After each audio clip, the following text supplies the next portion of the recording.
The game was awesome. Anyway, Yeah. back to this game, which is less awesome. Right. Florian, you're babysitting the barge. Is that it? That's all you're doing this afternoon? That is what Florian is doing. That is correct. Then you receive... I thought you were going to say roll initiative. I was going to lose it. do you want to roll initiative? No, I really don't. Okay.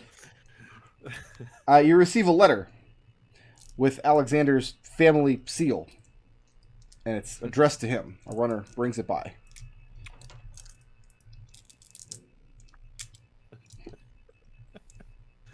Florian opens it. Wow.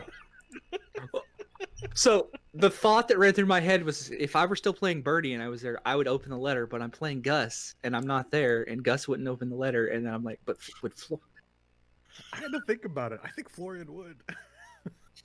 He's curious. He wants to know. Question is, would Alex actually get annoyed about that? And I think the answer is no. I don't I think think so. the answer is no. Yeah. Look, it's either from my father or my sister. If it's from my sister, it's from important. If it's from my father, you can get a head start on being angry about it. Cool. Anyway, Florian opens the letter. Okay. It's hastily written in Gnomish. Hold on. Yep.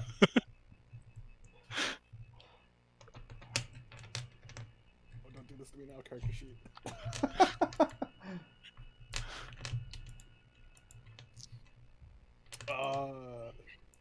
Yeah.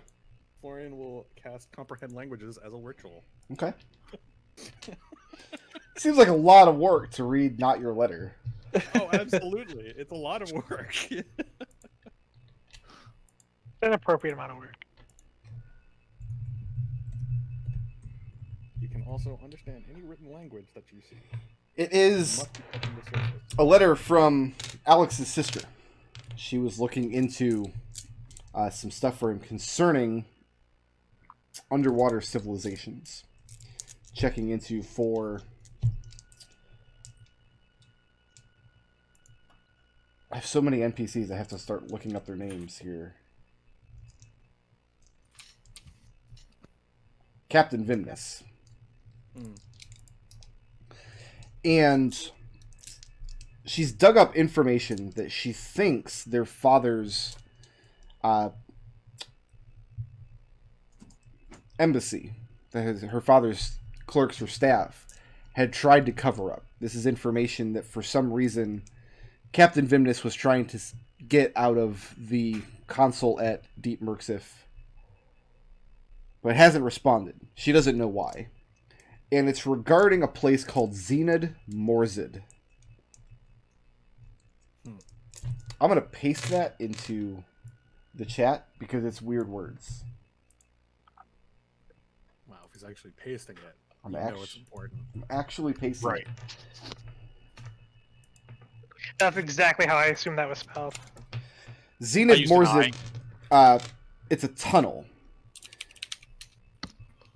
They think it's referred to as the Walker's Tunnel. Actual details on this place she hasn't found, but she knows that her father stopped looking into it and has not reported anything back to Captain Vimnus. That's what the letter that's not addressed to you says. Florian reads it over, gives it a thought, decides it's not important enough to wake Alexander for, and just slides it under his door. Okay. Very good. Alex, you can take the benefits of a long rest. Okay. Seeker, Yeah. going to the Temple of Rao in the Temple Going District. to the Temple of Ra. One of the largest and better kept temples of... Actually, do I have a Temple District map? I feel like I did. Oh, I do.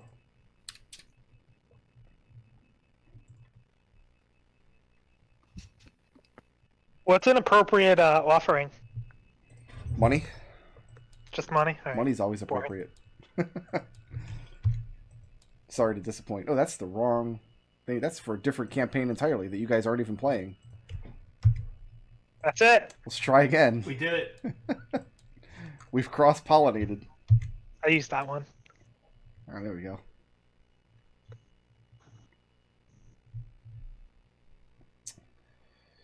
The Temple of Ra is not on this list, which leads me to believe the actual temple might be in the White Hart district. I'd have to check my notes to be sure. In any event, that's where you go. Huh?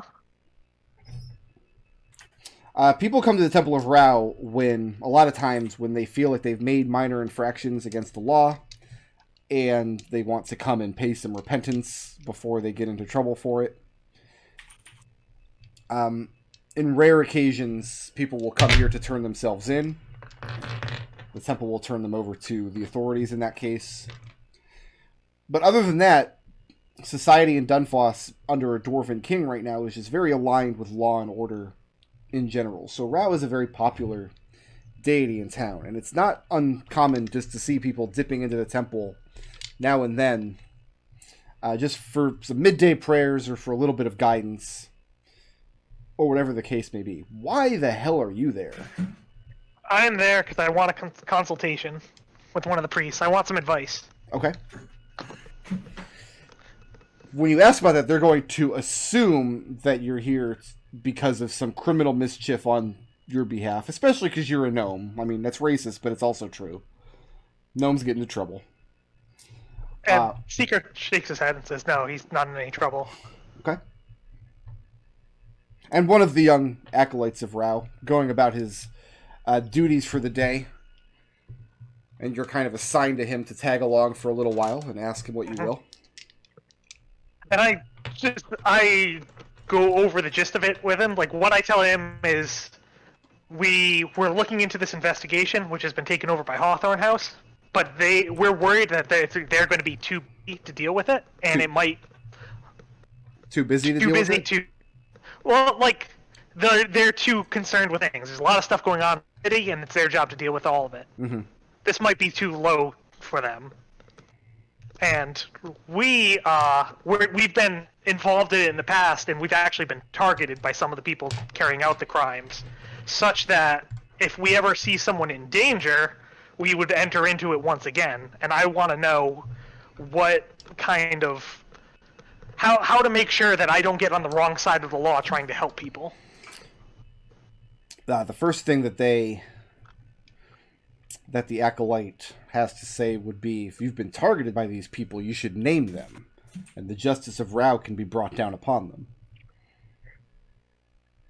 I mean, if you think the justice of Rao, it seems kind of like a religious matter, but I don't know their exact name, only what they're known by. And Seeker will then go into, like, the Flying Pig and the demon worshippers in town, the cult. Okay. I mean, a god can't be hard to have on your side. I'll take as many gods who want to offer some help. Make a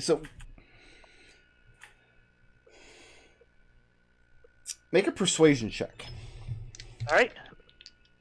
I don't want to roll this one because it's going to be important, so I'm going to say that is a 15. Okay.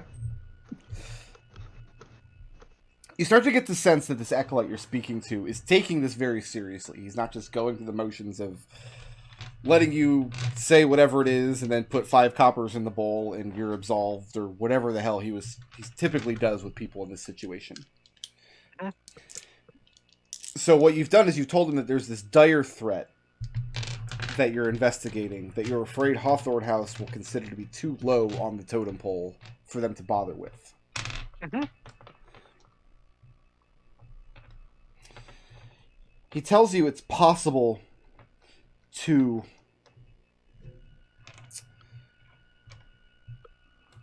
bring this information to a higher authority. Because you mentioned the name the Flying Pig, yes? You don't know the actual name, you just have this alias. Right. He gives you the name. Write this down. This is important and it's weird. Okay. So let me bring up my districts map here. I'm going to put this in the chat, guys, because this name is weird. He gives you the name of a bakery in the Northgates district. And he gives you the name of a particular type of confection you're supposed to order from this bakery. This rules. They're going to wrap it in paper. His suggestion is that you write the information that you think Hawthorne House won't act on. Wrap the confection in that instead. And then bring it to a particular area in the White Hart district. It's a rundown, old residential structure that under King Maximilian has been repurposed as a holding area for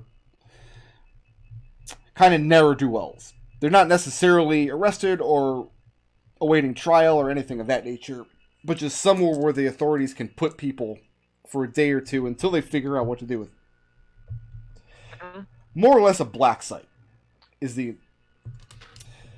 He describes a particular room in this place that has a dumbwaiter in it. He asks if you know what a dumbwaiter is. And Seeker will nod. They were in one of the detective books he read. Okay. If anybody asks you what you're doing there, you're told simply that you're on you're doing errands for the temple. Name drop the temple and nobody will look too harshly at you. Your task is to put this item into this dumbwaiter with your missive, your letter wrapped around it, and lower the dumbwaiter and then walk away. And if it's true that the thing you're looking into is dangerous enough that Rao himself or a higher power thereof should take notice, action will be forthcoming. Fantastic. Thank you. That's exactly what I was looking for. Is this a secret, or is this something I can tell my companions?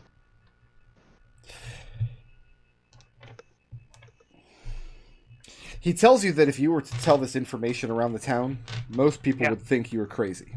Anyway. Because nothing... He says he knows that, honestly, to my ears, this sounds like something that Crackpot Garl Glittergold would come up with. No, this is fantastic. Keep going. No, that's the end of your instructions. That's it. Yeah. And Seeker thanks him, and then he's going to head back and see what we have to hear this evening, and then if he doesn't like what he hears, he's going to go buy some pastries. Okay. Lucius, you've paid the money to describe your spells? Yes, I did. And what spells are you putting into your ritual book? It's going to take me 2 hours, and I think I'm going to do... Water breathing is 1.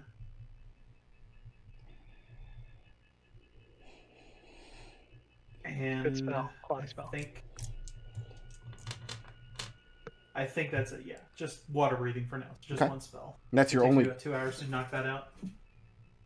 That's your only goal today? For now, yeah. Okay. And Gus, you are bribing and or shaking down local orphans. Correct. Your goal is to find out if any of them knew this girl. Yes. The description of the girl... Well, go ahead and make a persuasion check at advantage, because you're giving them quote-unquote candy. Also, mark off the money for the candy. Candy's not free. Okay, I'll mark it off. How much is candy? A few coppers. All right, you said persuasion at advantage. Persuasion is +2, so that is a 20. Okay. The description of the girl doesn't go anywhere, because they don't know the girl as you've described her. The name, Kana, however, a few of the orphans had known her, and until recently, she was just one of the street orphans, but, I don't know, a couple of weeks ago, maybe as much as a month, she vanished and nobody had seen her since. This isn't particularly uncommon or unheard of amongst street orphans. They could vanish for any number of reasons. Maybe she found a more lucrative part of the city. Maybe she got taken on as an apprentice somewhere. Maybe she got abducted and impressed into slavery in a faraway kingdom. Any number of things could have happened. But yes, they definitely know of her. But they don't know her from the description that you first try to give with the blue dress, the curly hair, etc. Where was the last place they saw her? She was seen. In and around Wharftown. Okay. I mean, that's... I guess Gus's next step is Wharftown. Okay. Notably, though, she's not, to anyone's knowledge, spent any time at Shemrith Surefoot's tenements. Do the orphans here in the Shallows know anything about? Is there any groups of orphans, similar groups like youth gangs or whatever that make the White Hart district their home? Very no. That would be a very bad idea. I know. That's make what an it's costing out. Make an investigation check.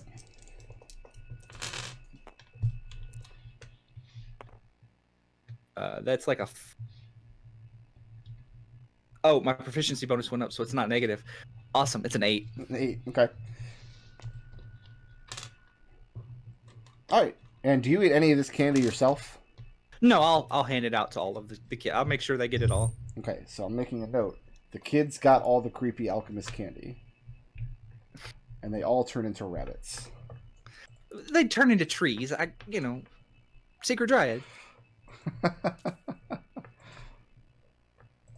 If a dryad turns people into trees, does that make them her children?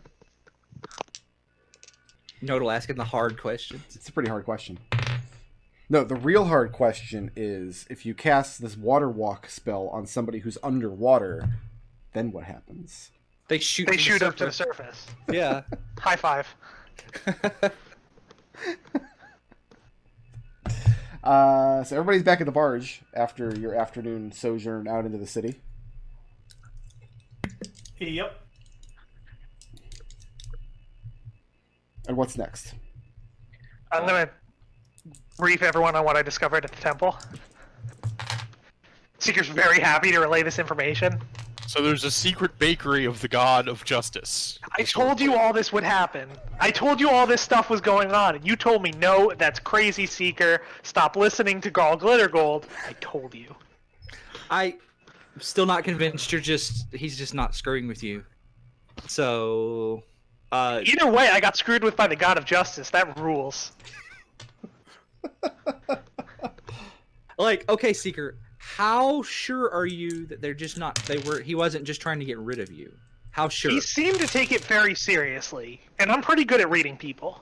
I'm gonna send Kevin out to get some ingredients, and I'm going to actually start making dinner. Okay.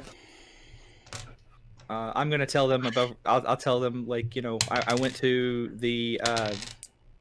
to Surefoot's place and started asking about Kana, and some of the orphans knew her, and said that she hung out predominantly in Wharftown, and I do plan on going over there and seeing if I can't get a lead, possibly, on if nothing else, maybe figure out, where she came into contact with the flying pig. That might tell us more. So there is one other avenue we haven't actually investigated. Yeah. I still have this alchemical ritual using the wax to try and contact the flying pig himself. Yeah. Mm. I do. Yeah, we haven't.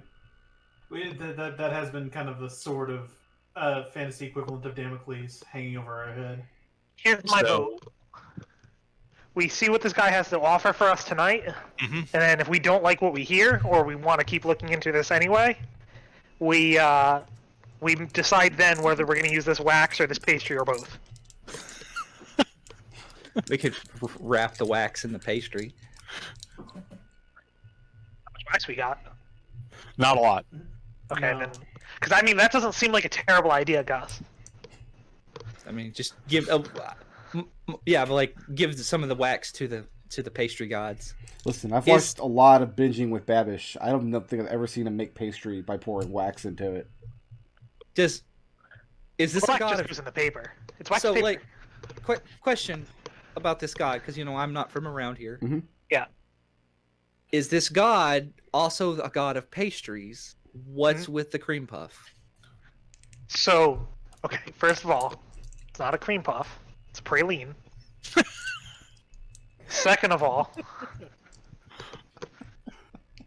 I guess if they were just justically good, divinely good pastries, maybe we should order some more pastries.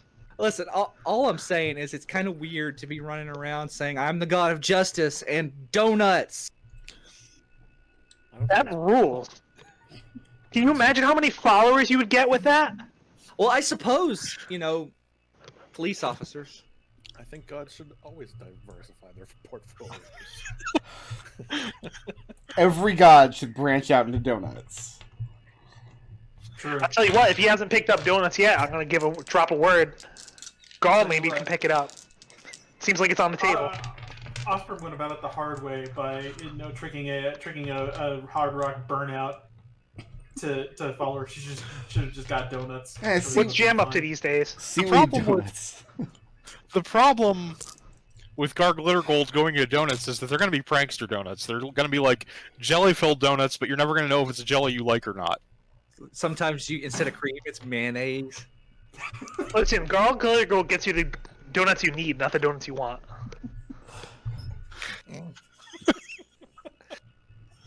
It's terrible. So yeah, making dinner. So when you, Alex, when you wake up, you find the letter has been slid under your door and it's already been opened.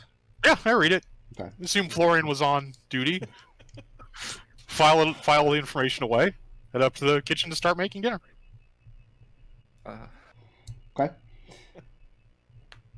During the evening, Kevin comes by to inform you all that the inspector guy has come back. Thank you, Kevin. He could join us for dinner. You inviting him inside? Yeah. He comes in as far as the foyer. And he tells you that he shan't be taking up too much of your time. Have you eaten? He says that the topic of his wife's cooking is best left undiscussed. Fair enough, but I'm just letting you know. I don't usually bother to cook, but today I thought you were going to be coming by, so I made up some actually pretty good food, I think. I know Justice never sleeps, but it can eat. He tells you just to put a pin in what he and his men discussed with you earlier today. The entryway to the sewer area that you were exploring. They said that he's secured it with 2 guards in 12-hour shifts. They change around midday, and he describes a type of temporary metal covering that has been bolted over the top of where this ladder goes down. Something that they can use an arcane lock on. In addition, he says that they have a special layer of protections to ensure that basic divine magics cannot extract the command word for this particular lock. Just standard boilerplate stuff. Basically, he's telling you this in effect to say, poking around the area is not going to do you any good. He really doesn't want to catch you there. Okay. He takes a book, a small book, out of his heavy cloak that he's wearing. He says, discussing with you this morning, I made the determination, perhaps your gnomish nature, a man of some intellect, I thought you might get some enjoyment out of this. He hands it down to you. Tells you that it's a book of riddles, of puzzles. As you flip through them, there's 100 pages. Some are logical, some are artistic, some mathematical.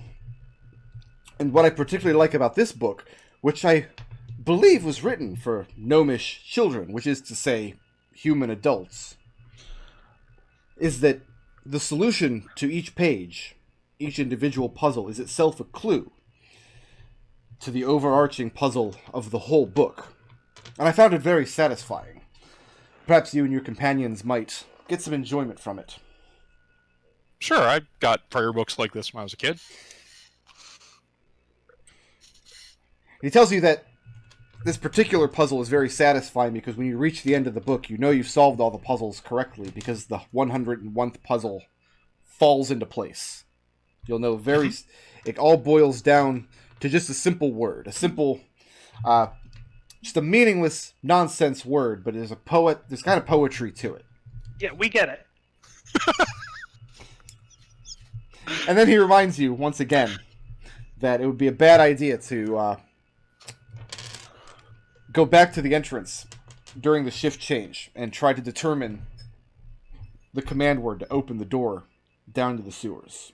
Yeah, nobody belongs there who doesn't already know the word. Yeah, I can't divine magic it open. We understand. And at that, he tips his hat again and takes his leave. Okay, Seeker, I'll take the even numbers, you take the odd numbers. Yeah, we'll get through this. Gus looks at Lucius. Did that man just give us the command word? I mean, very vaguely, and he took forever about it. You think?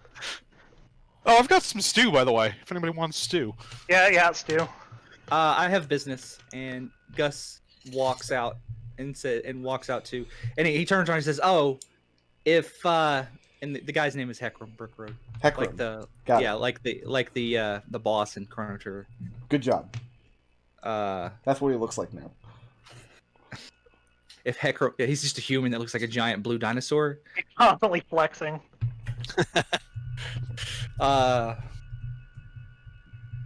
If Heckram comes back, just please send him down to my room. Oh, and Gus says, "Oh, and he pulls out the 400 gold piece whiskey and gives it to Alexander and says, "Hold on to this. Don't let Heckram find it." And he turns around and leaves. Okay. Well, this is going in a lead-lined box. And I'm gonna have to build dampening shocks onto that box now, apparently. Detect expensive alcohol. So here's the rules. Oh, yeah. Regarding this Can we book of put- riddles. During the course of a long rest, if you're not doing anything else over the course of the long rest, you can make an intelligence check to pore over the riddle book. The DC is 10. For every success you get over 10, you've solved one of the riddles. And there's 101 riddles in the book total. Okay. One of you can help someone else do this, but that means that they're rolling at advantage. It doesn't mean you can solve twice as many puzzles. So can we work on this in shifts? Over the long rest, one person can decide to pore over the puzzle book, and one person can help them. More people... I mean, Nodal, you... No. So I guess my idea is like, okay, I'm taking long rests like during the day right now because I missed an hour of sleep. Like, can Seeker work on it overnight, and then tomorrow I take a long rest during the day and work on it? Yeah, that's fine. Perfectly fine. Okay. Hey, I'll grab it for tonight. Is this going to impede our long rest? No, this is what you're doing Okay. over the course of your long rest. But you're doing this instead of something else, which means you're doing it instead of research or preparing spells or making alchemy equipment or any of that stuff. This is what you're doing entirely over the course of the long rest. That's fine. Or any downtime action. Alright. Gus, where the hell are you going? I'm going to Wharftown. Going to Wharftown just to start shaking down people about this little girl again? Yes, I'm gonna go. I'm going to go to the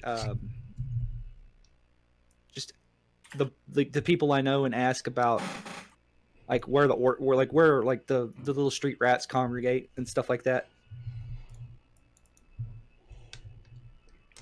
Make an investigation check. What is everybody else doing this evening? Seeker, you're taking the book? I'm taking the book. Okay. Is anybody helping him with the book tonight? Don't bother, because... well, I mean, if you want to. If you want to, I'll roll, but otherwise I was just going to take a 12. Yeah, Florian will help. Florian will He's help. curious about the book. I'm gonna go talk to Captain Ventus, I think.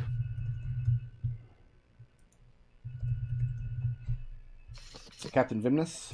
Yep. So you're going up there at night, though? You're going up there this evening? Does he keep normal hours? Like, would that offend him or anything like that? It's just kind of strange to call on somebody's place of residence this late in the evening.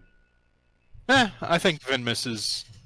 I don't think that's going to bother Venmus. I think if I have anything about threats from the abyssal depths, he's going to want to hear about it. Okay. And what about Lucius? What's Lucius doing this evening?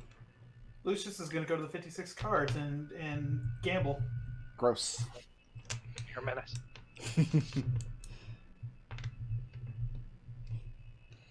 Let's do Lucius first. Okay. Because this is a plot thread that I didn't think we'd be picking back up. I thought you forgot all about the 56 cards. No. I just haven't had the chance to. We've been a little bit busy, if you hadn't noticed, Rick I've Road. been super busy. Yeah.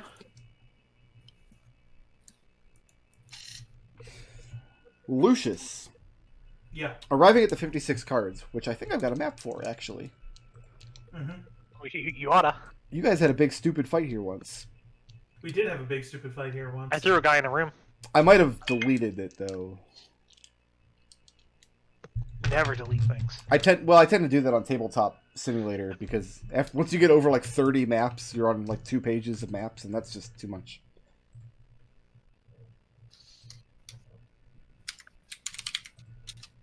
So we will put this one on screen then. Lucius. Mm-hmm. You see a charming and friendly face upon entering the 56 cards for the first time in what, like a week or two? Yeah, it's been a couple of weeks. It's your good friend, Irvin. Yeah. And he immediately ushers you over to his table where he's shooting dice. Orders you, notably, the strongest drink that you can get in this place for under a gold piece. Mm-hmm. And immediately begins incorporating you into his table. Well, Lucius plays cards. He doesn't play dice. No, tonight you're going to be playing dice. He's going to teach you this all about it, all of the ins and outs. It's a better game. Okay. It's got better odds. None of that pesky counting. He's going to teach you all the techniques. He whispers this part to you, all the techniques for letting the dice fall out of your hands to give you exactly the results that you want. Mm-hmm. And what's your response to all this? Nursing the drink very, very slowly, not going hard on it. But Lucius will go ahead and play along just to see what this guy's angle is. Okay. Make an insight check.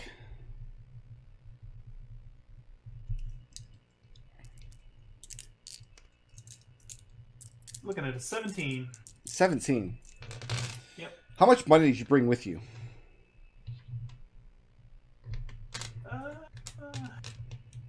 9 gold, 4 silver.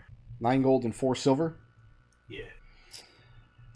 After a couple of hands, you've lost the 4 silver and 2 of the gold. Okay.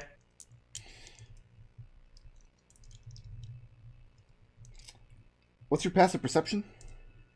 Passive perception is 17. 17.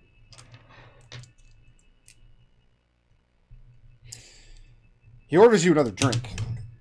And given how the game has gotten off, there's a learning curve, obviously. There's growing pains. Obviously, of course. He calls another drink over for you.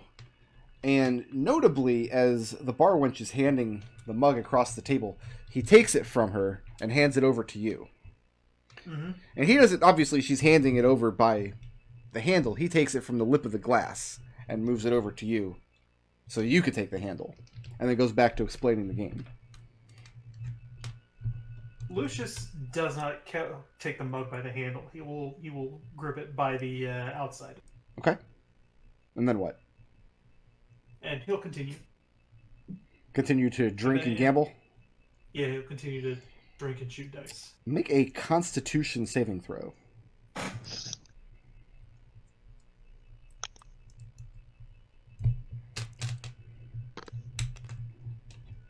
12. 12. Yep. You lose another 2 gold pieces over the course of the next couple of throws. And something in you, you get this weird, you can't believe how badly you're losing this super easy game. Have you ever, stood in front of one of those crane games? Oh, absolutely. And you know that feeling, after you put $35 into it? And you're like, this is the easiest thing in the world. I'm definitely 100% going to get it.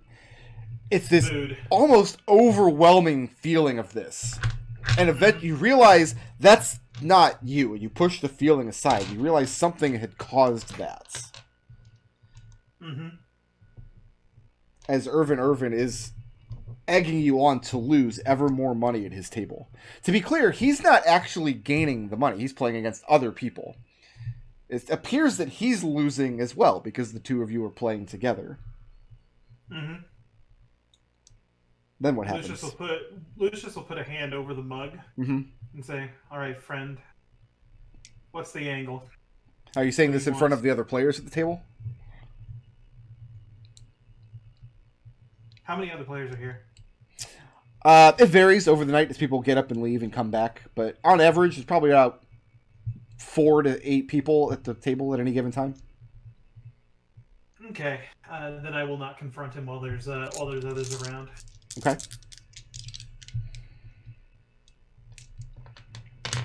So now you're down, what, 4 gold? Yeah. And we're going to keep going? Keep going. Keep going. After a few more hands, you're down to your last piece of gold. Okay. And Irvin, seeing your misfortune, tells you that it matters not. He's able to spot you as much as you need tonight. See, and to what do I owe such generosity? And he tells you that he just considers you his very good friend. That opening a line of credit in this regard, it's the least that he can do. He does feel Absolutely somewhat... not. And he's I will kind of take no credit. taken aback at the firmness of your rejection. I will take no lines of credit, no debts. I'm already neck deep in it myself already, and I don't need any more. Thank you very much. Then what? I'll keep playing with my last gold piece. So you're going to gamble away the last gold piece. Yep. And you lose it. And Irvin, his demeanor kind of shifts away from you and towards another man who's recently sat down at the table that he's taken a little bit of a liking to. And you notice he's ordered him a drink. And he tells him to observe Lucius and observe that a wiser man would have left the table with his final piece in hand. At which he winks at you. I'm going to excuse myself to the latrine. Okay. Then take about 10 minutes, and I'm going to cast Detect Poison and Disease from my ritual book. Are you taking the mug with you? No. Yes. Yes. Yes, I am. It's gross, but you know, I'm not actually doing the business while eating or drinking. That's fine. I don't have the map to hand, but I'm pretty sure this place did have a latrine. Yeah, no, that's exactly why I called that out.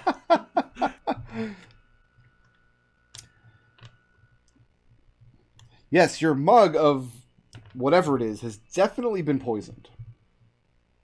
It's been contaminated with something. And Then Lucius, you identify the step out. kind of poison. You don't feel ill. You don't feel nauseous or sick or anything. Mm-hmm. However, the kind of poison it is, it's like an inhibition remover. It will make you act recklessly in ways that you otherwise would not. You could see this poison being administered, say, to soldiers on the eve of battle, so they would risk their lives in ways they wouldn't otherwise. Or you could see slipping it into somebody's drink to make them go into debt. Yeah. And yeah, I will I'll confront him over it. Come back out of the latrine and say, Causing a scene? yeah, I'll cause a scene.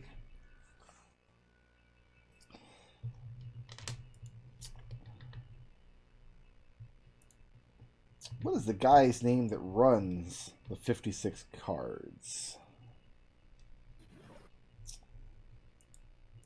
Mulliner Oswald. Yeah, Father Oswald. Ostensibly a priest of Noribo. Yep.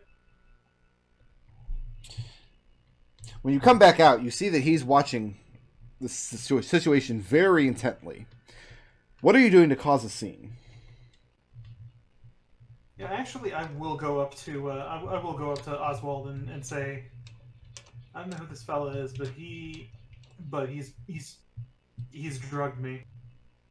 Took me for all it's worth, but he has definitely had something put in this drink. This is who? Irvin? Yes. He looks you up and down and kind of sneers at you, says, I didn't think you were his type.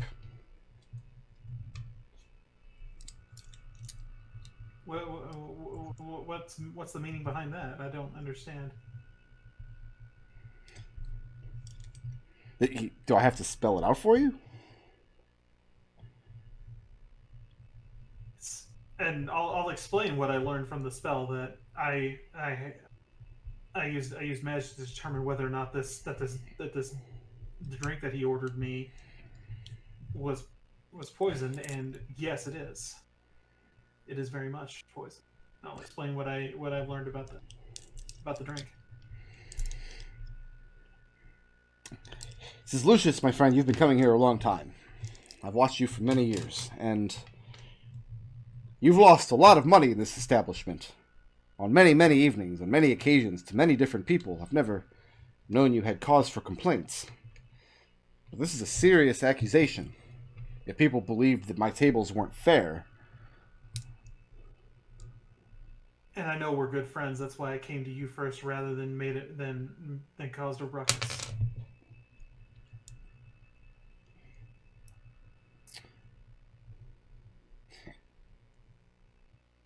He leans in very close to you. And he tells you if what you say is true, he gives you leave to make the problem go away. But there can be no blowback on him or the establishment. In other words, you have to do this in a way without letting everybody else know that the table has been tainted that Irvin is sitting at. Okay. He says if you need heavy blocks and section of rope, it can be provided.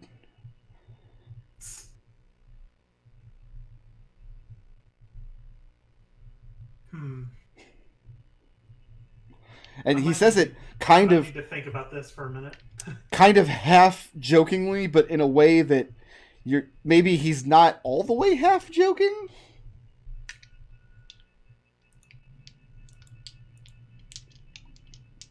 Gus, make an investigation check, please. And what is it you're trying to find out about the girl? I'm just trying to find where... You want me to make a different investigation check or the one I did earlier? The one you did earlier was for the afternoon. Oh, okay. Well, I guess I'll... It's the evening now. That was almost a 20. That's a 6. I'm trying to find... just, where... Like, the local street rats, like, they hang out. That's all I'm trying to find for this, so I can talk to them. I'm trying to find... what they know about, I forgot her name. Kana. Kana, yeah. And see if I can't pinpoint like where she came and where she got the letter from. And bear with me just 1 second. And hope beyond hope, like maybe somebody's seen her recently. Nobody's seen her recently. And by recently, I mean within the past several weeks at least. Why can't I paste stuff from immigrant.com, my favorite website on the internet? Because it's not a fantasy name generator.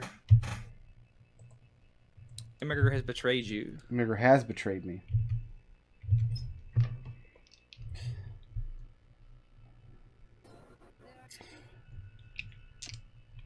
I have been waiting many weeks for a reason to introduce this character into the campaign. And I finally have time to do it. Oh no. And I'm very What happy. have I done? Help me, guys. Some of the orphan girls in the area. I mean, what was it, a 6? On your investigation? Yeah. Then you get very, very little information. But one thing you do learn is that some of the orphan girls, and you can't be sure whether Kana is one of them or not, sometimes runs errands in Wharftown for... Let me look up her name here.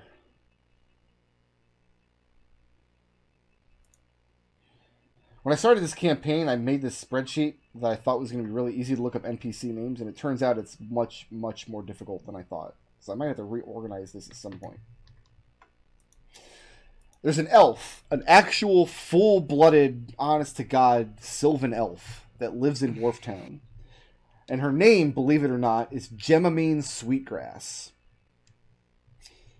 And she works at a location in Wharftown called Forest Souls and Friendship, which is a pet shop which is ridiculous because there's no reason a city like this would have a pet shop.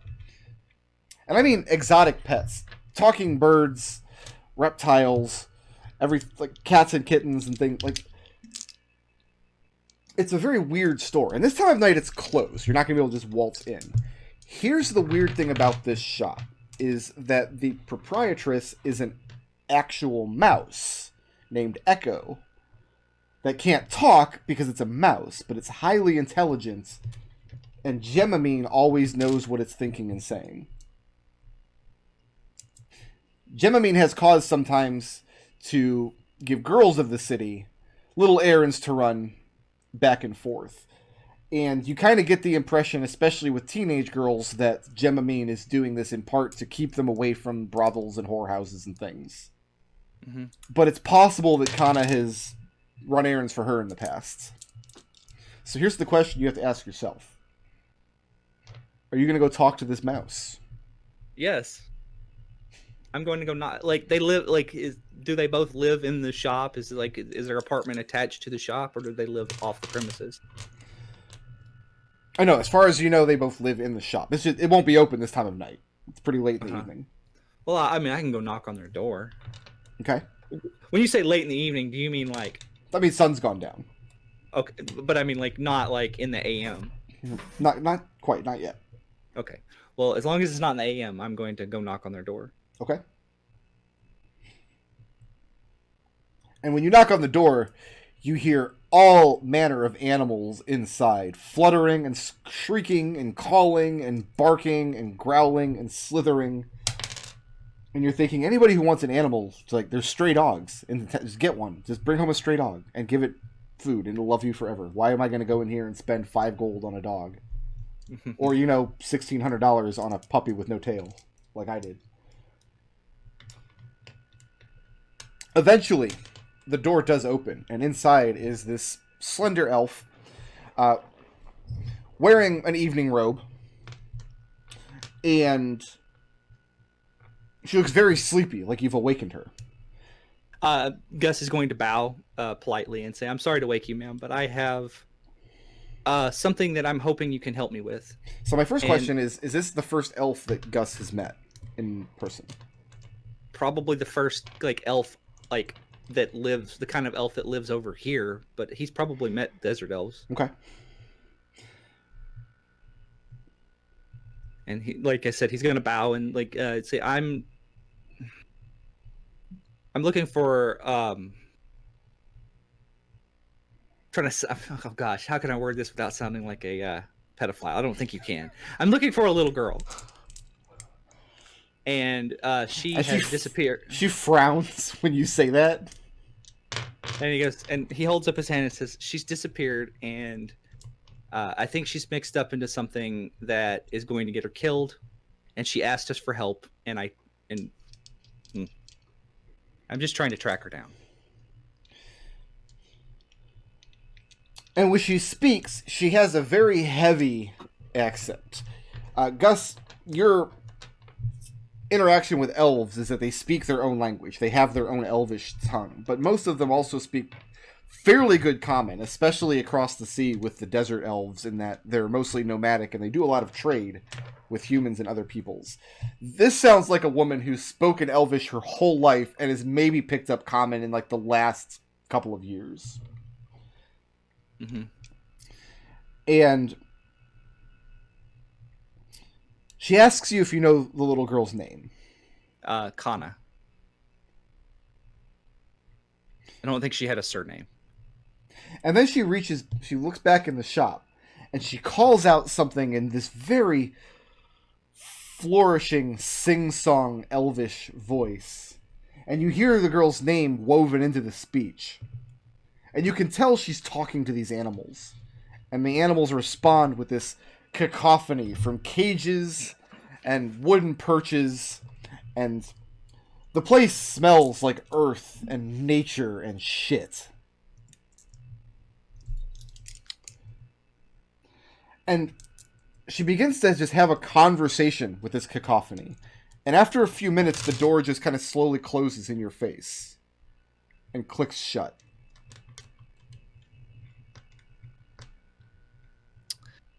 I'm going to politely knock on the door again. And after a few moments with the cacophony inside still going, the door opens and she looks down, kind of surprised to see you. I'm sorry, I thought you had left. Why would you think that?